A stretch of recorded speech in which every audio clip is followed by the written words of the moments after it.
15 години по подпишувањето на Охридскиот рамковен договор, денеска на Попова шапка секретаријатот за спроведување на Охридскиот договор организираше конференција на тема Охридски договор, предизвик и гаранција за интеграција.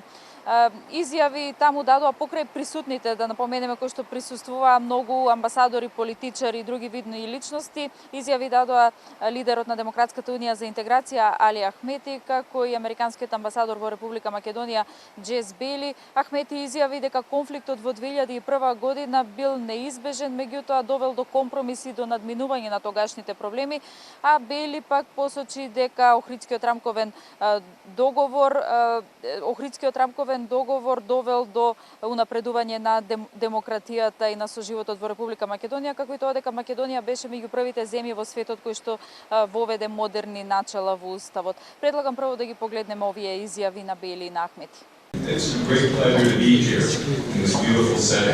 Бевме дел од создавањето на рамковниот договор, кој е голем чекор за напредување на демократијата и соживотот. Македонија е една од првите држави во светот која воведе модерни начала во уставот. Помогнавме тогаш и ќе продолжиме да помагаме и понатаму. Овој договор е од големо значење за земјата и за нејзините граѓани. Конфликтот во 2001-та беше неизбежен, но доведе до креирање компромис меѓу двете страни за воведување на промени во уставот на Македонија и решавање на тогашните проблеми.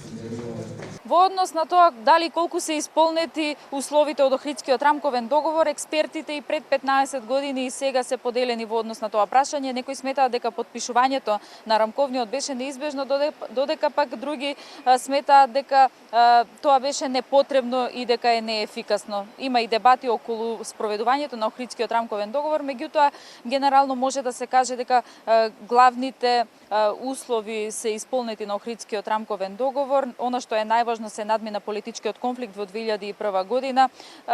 Исто така и меѓуетничкиот конфликт, етничките заедници во Република Македонија добија поголеми права и така натаму. Да подсетиме само дека подпишувањето, односно постигнувањето на Охридскиот рамковен договор започна пред 15 години овде во Скопје, продолжи во Охрид, каде што заврши со парафирањето на договорот на 10 август, а 3 дена подоцна на 13 август во председателската резиденција на Водно овде во Скопје. Охридскиот рамковен договор го подпиша тогашниот председател на Република Македонија Борис Трајковски, како и тогашниот председател на ВМРО ДПМН и премиер Љупчо Ѓоргиевски, исто така и тогашните председатели на Социјалдемократскиот сојуз, на ПДП и на ДПА Бранко Црвенковски, Мери Мери и Арбен Џафери. Подписници на Охридскиот рамковен договор во својство на посредници и на наблюдувачи, исто така беа и представниците на Европската унија и на САД, Франсуа Леотар и Джеймс Пердју, како и Хавиер Солана, кој беше представник на Европската унија за надворешна и безбедносна политика.